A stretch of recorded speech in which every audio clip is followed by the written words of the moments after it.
Bonjour et bienvenue dans cette vidéo consacrée sur l'analyse politique du Cameroun, les élections, l'opposition et le tribalisme. Suite aux élections sénatoriales au Cameroun, le Rassemblement démocratique du peuple camerounais, RDPC, a remporté la majorité des sièges au Sénat, consolidant ainsi le processus de démocratie pluraliste dans le pays. Cette victoire électorale a été marquée par l'occupation complète du Sénat par le RDPC. Par ailleurs, l'opposition camerounaise doit assumer sa part de responsabilité dans les résultats des élections municipales. Des stratégies doivent être mises en place pour renforcer l'opposition et améliorer ses chances de succès aux prochaines élections. Enfin, le tribalisme continue de constituer une arme destructrice dans la politique camerounaise. Il est crucial que les dirigeants politiques travaillent ensemble pour lutter contre ce fléau et promouvoir l'unité nationale. Commençons notre vidéo avec l'après-sénatorial au Cameroun. Si vous êtes nouveau sur notre chaîne News Actualité Afrique, n'oubliez pas de vous abonner si ce n'est pas encore fait, de commenter, d'aimer, et surtout de cliquer sur la cloche de notification pour ne pas manquer nos prochaines vidéos. Le dimanche 26 mars 2023, le Rassemblement démocratique du peuple camerounais, RDPC, a remporté les 70 sièges mis en jeu lors des dernières élections sénatoriales. Pour la première fois depuis la mise en place du Sénat, aucun autre parti politique n'a remporté de siège. Le Conseil constitutionnel, après avoir rejeté tous les recours introduits par l'opposition, a officiellement rendu publics les résultats le mardi suivant. Une razzia du RDPC. La victoire écrasante du RDPC n'est pas une surprise en soi, mais soulève plusieurs questions. Les appels de la ville de Douala à briser le groupe non identifié lance-t-il des alertes de menaces à son vivre ensemble? Table ronde a été organisée pour discuter de ces questions. Les panélistes comprenaient l'honorable Jean-Baptiste Atmang, maire de Ngoumou communicant RDPC, et le secrétaire national de communication du MRC, Joseph Ateba. La vision de l'UDC. L'honorable Koupi Adamou, député UDC, au nom de l'Union démocratique du Cameroun, a souligné la vision de son parti, qui reste fidèle à son option de parti d'opposition véritable au Cameroun. Les nouveaux sénateurs ont également été félicités, et l'on compte sur eux pour représenter dignement leur région. Revue de presse. Avant de passer à la table ronde, la revue de presse a été présentée.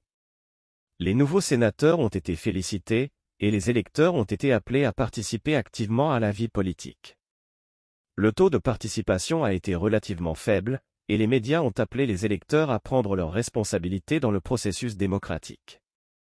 En somme, la victoire écrasante du RDPC soulève des questions sur la responsabilité des dirigeants et la menace pesant sur le vivre ensemble.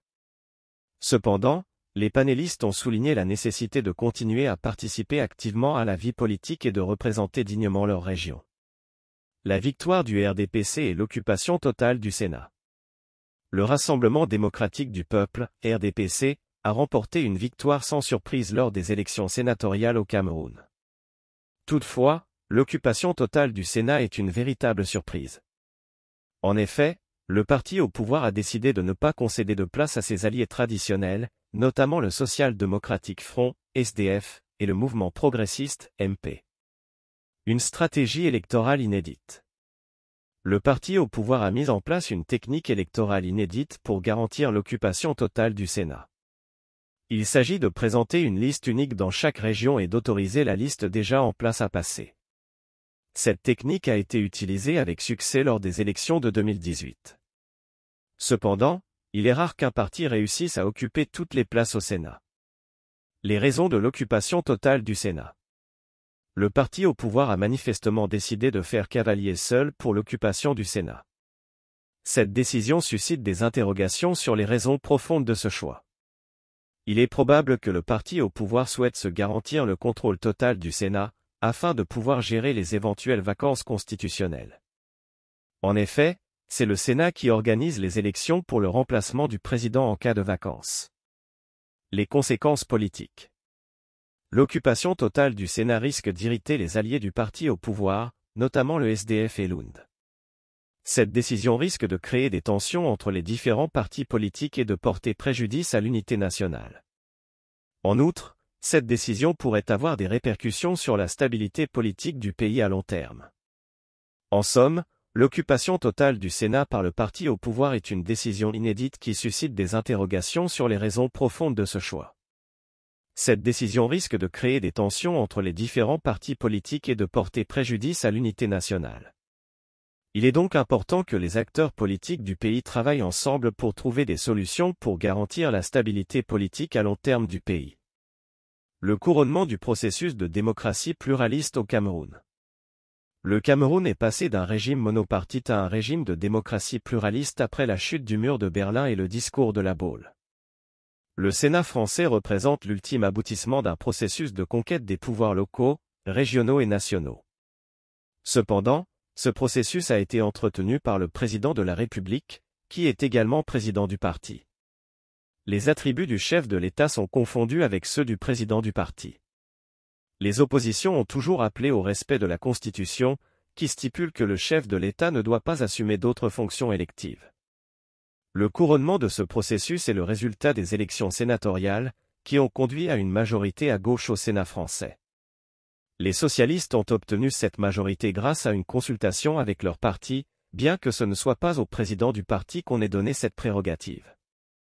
Il est probable que le président du parti va nommer les 30 membres du Sénat qui lui sont réservés en consultant son parti. Le retour à la démocratie pluraliste au Cameroun a été imposé à toutes les autorités après la chute du mur de Berlin et le discours de La Baule. Cependant, le président de la République a d'abord nié ce modèle, préférant se concentrer sur la crise économique. C'est seulement lorsque la pression est devenue suffisamment forte qu'il a accepté d'organiser des élections et de préparer le terrain pour une concurrence éventuelle. Les premières élections organisées après le retour à la démocratie ont eu lieu le 1er mars 1992, mais le parti de l'orateur a décidé de boycotter en réaction à la trahison du gouvernement par rapport au respect des règles électorales. Les partis qui ont participé aux élections ont pu obtenir la majorité et former le gouvernement. Cependant, ces élections ont été marquées par des fraudes massives. Le couronnement du processus de démocratie pluraliste au Cameroun a été long et difficile. Il a été entretenu par le président de la République, qui a confondu les attributs du chef de l'État avec ceux du président du parti. Les élections ont été marquées par des fraudes massives, mais le processus se poursuit. Les autorités doivent maintenant travailler ensemble pour renforcer la démocratie et garantir une concurrence équitable. La responsabilité de l'opposition dans les résultats des élections municipales au Cameroun. Les élections municipales ont eu lieu au Cameroun et le Rassemblement démocratique du peuple camerounais, RDPC, a remporté tous les 70 sièges. Une interview a été menée avec un membre du RDPC, et il a été questionné sur la responsabilité de l'opposition dans les résultats. Les élections municipales. Les élections municipales ont eu lieu en février 2020, et le RDPC a remporté tous les sièges. Cependant, lors de l'interview, il a été suggéré que le résultat aurait pu être différent si l'opposition avait participé aux élections. Le membre du RDPC a été interrogé sur sa responsabilité dans le résultat, car il avait suggéré par le passé que le parti avait le soutien du peuple. La responsabilité de l'opposition. Le membre du RDPC a été interrogé sur la responsabilité de l'opposition dans les résultats des élections. Il a été suggéré que l'opposition avait refusé de participer aux élections, et que cela avait permis au RDPC de remporter tous les sièges. Cependant, le membre du RDPC a répondu en suggérant que la responsabilité n'était pas celle de l'opposition, mais plutôt celle du MRC, Mouvement pour la Renaissance du Cameroun, qui avait refusé de participer aux élections municipales. Le MRC. Le membre du RDPC a suggéré que le MRC avait la responsabilité dans le résultat des élections, car le parti avait refusé de participer aux élections municipales. Cependant, le membre du RDPC a reconnu que le MRC avait un soutien populaire important, et que cela avait été un facteur dans la victoire du RDPC.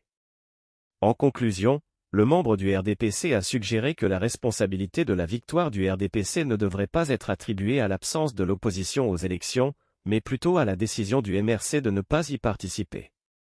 Il a également suggéré que le RDPC avait un capital populaire important, et que cela avait été un facteur important dans la victoire du parti.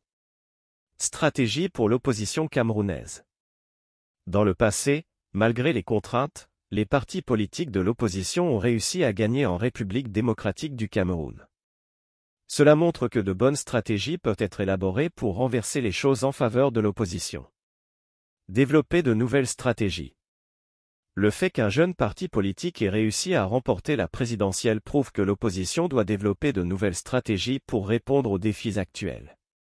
Il ne s'agit pas seulement de créer un parti qui a à sa tête un monarque, mais également de permettre aux militants de la base de participer activement à la vie du parti, y compris en occupant des postes tels que les députés. Équilibre du pouvoir. Il est possible que les postes qui étaient exclusivement réservés aux partis au pouvoir soient partagés avec l'opposition à l'avenir. Cela permettrait un équilibre du pouvoir et une meilleure représentation des différents courants politiques au Cameroun. Cependant, cela ne doit pas être considéré comme une obligation pour le chef de l'État, mais plutôt comme un choix politique. Opposition unie. Pour renverser le pouvoir en place, l'opposition doit s'unir et travailler ensemble. Des rencontres ont déjà été organisées entre différents leaders de l'opposition dans cette optique. Cependant, cela doit se faire en silence et sans bruit. L'opposition doit arrêter de penser que l'adversaire politique doit lui accorder des sièges au pouvoir. Au contraire, elle doit développer de bonnes stratégies pour rivaliser avec le parti au pouvoir. La faute est toujours de l'opposition.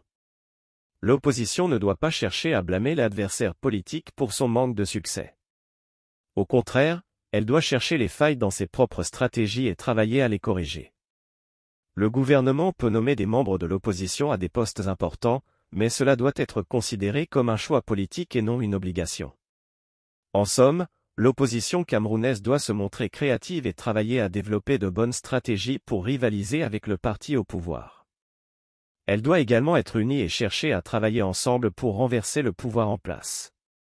Enfin, elle doit être responsable et chercher les failles dans ses propres stratégies plutôt que de blâmer l'adversaire politique pour son manque de succès. Boycott à Douala, le ras-le-bol des jeunes Sawa.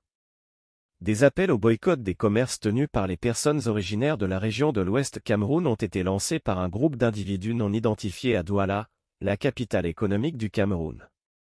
Tout est parti des appels lancés par le groupe dénommé « Basta Brigade Anti-Sardinat », qui dénonçait le boycottage des artistes appelés à prester sur des scènes à l'étranger. Des jeunes Sawa en colère contre le pouvoir. Le groupe qui se revendique d'être constitué de jeunes Sawa a appelé également à une journée morte le 20 mars. Une série d'actions qui a été vivement condamnée par le maire de la ville, Roger Bassadine, qui a invité les initiateurs de ce boycott à s'abstenir de toute action. Les jeunes Sawa sont en colère contre le pouvoir et dénoncent les injustices sociales et économiques qui les touchent de plein fouet. Ils dénoncent également la corruption généralisée qui règne dans le pays et qui pénalise principalement les populations les plus pauvres. Un appel qui suscite des réactions diverses. Si l'appel au boycott a été vivement condamné par le maire de la ville, il a suscité des réactions diverses dans la société camerounaise. Certains ont salué le courage des jeunes Sawa et leur détermination à lutter contre l'injustice et la corruption. D'autres, en revanche, ont dénoncé une action dangereuse qui risque d'exacerber les tensions ethniques et de créer des divisions au sein de la population. La nécessité d'un dialogue national. Au-delà du cas spécifique de ce boycott à Douala, cette action met en lumière la nécessité d'un dialogue national pour résoudre les problèmes socio-économiques et politiques qui minent le Cameroun. Les jeunes Sawa, comme de nombreux autres jeunes Camerounais, se sentent exclus de la vie politique et économique du pays. Ils réclament un changement radical et la mise en place de politiques sociales et économiques plus justes et plus équitables. Le boycott à Douala est un signal d'alarme pour les autorités camerounaises. Il montre que les jeunes sont de plus en plus déterminés à se faire entendre et qu'ils sont prêts à prendre des mesures radicales pour faire valoir leurs droits. Il est urgent que le pouvoir politique entame un dialogue national avec toutes les forces vives de la nation pour trouver des solutions durables aux problèmes socio-économiques et politiques du pays. Le tribalisme, une arme destructrice dans la politique camerounaise. Le tribalisme est un phénomène qui prend de l'ampleur dans la société camerounaise. Il est utilisé comme arme de destruction dans la politique. Les activistes utilisent souvent des méthodes non conventionnelles pour attirer l'attention sur leurs préoccupations. Le tribalisme comme arme politique. Les partis politiques utilisent souvent le tribalisme comme moyen de mobiliser leur base électorale. Cette pratique divise la population camerounaise et crée un climat de méfiance et de tension entre les différentes tribus.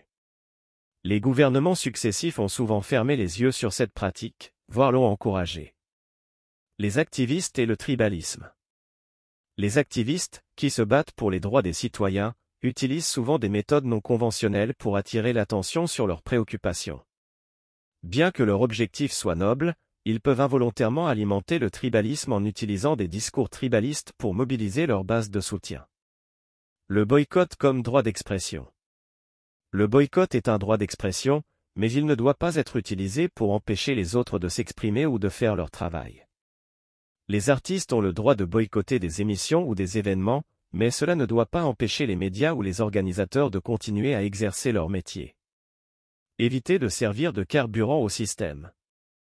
Il est important d'éviter de servir de carburant au système en utilisant le tribalisme comme moyen de mobilisation. Les citoyens doivent dénoncer le tribalisme sous toutes ses formes, plutôt que de se présenter comme défenseurs de leur tribu. Les gouvernements doivent également prendre des mesures pour lutter contre le tribalisme et promouvoir l'unité nationale. Le tribalisme est une arme destructrice dans la politique camerounaise. Les gouvernements et les citoyens doivent travailler ensemble pour lutter contre cette pratique. Les activistes doivent éviter d'utiliser des méthodes non conventionnelles qui alimentent le tribalisme, et plutôt dénoncer le tribalisme sous toutes ses formes. Le boycott est un droit d'expression, mais il ne doit pas être utilisé pour empêcher les autres de s'exprimer ou de faire leur travail. Les artistes ont le droit de boycotter des émissions ou des événements, mais cela ne doit pas empêcher les médias ou les organisateurs de continuer à exercer leur métier. Le tribalisme dans la politique camerounaise. Le tribalisme est un phénomène qui prévaut dans la politique camerounaise depuis des décennies. Les politiciens choisissent souvent cette stratégie pour trivialiser le débat politique en ignorant les vrais enjeux qui concernent la nation. Responsabilité politique. Les politiciens doivent assumer leurs responsabilités dans la conduite du pays vers un véritable État-nation. Cela ne doit pas être entravé par des stratégies tribalistes de certains politiciens. Le Sénat en est un exemple, où malgré le fait qu'il soit à 100% RDC, des réformes ont été mises en place pour atteindre une représentation de 40% pour les femmes. Le rôle historique de la construction de l'État-nation doit être poursuivi malgré les stratégies tribalistes. Conscience politique. Les spectateurs doivent être conscients du mensonge de ces politiciens qui utilisent le tribalisme comme stratégie. L'UDC est présente partout au Cameroun, et il est important de souligner que la cohabitation pacifique est possible entre différentes tribus. Tribalisme d'État. Il existe un tribalisme d'État au Cameroun où des postes importants sont occupés par des personnes de la même tribu. Les politiciens accusent souvent le peuple d'être tribaliste, mais ce sont eux qui ont une gestion tribaliste de l'État. L'UDC est présente partout et représente tous les Camerounais. Message du Sud. Le message du Sud est que si vous voulez vivre en paix, vous devez être dans la couleur politique de la région.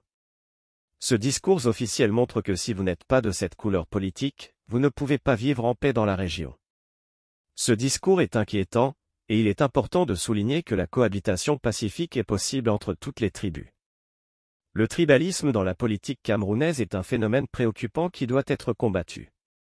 Les politiciens doivent prendre leurs responsabilités dans la conduite du pays vers un véritable État-nation et éviter les stratégies tribalistes.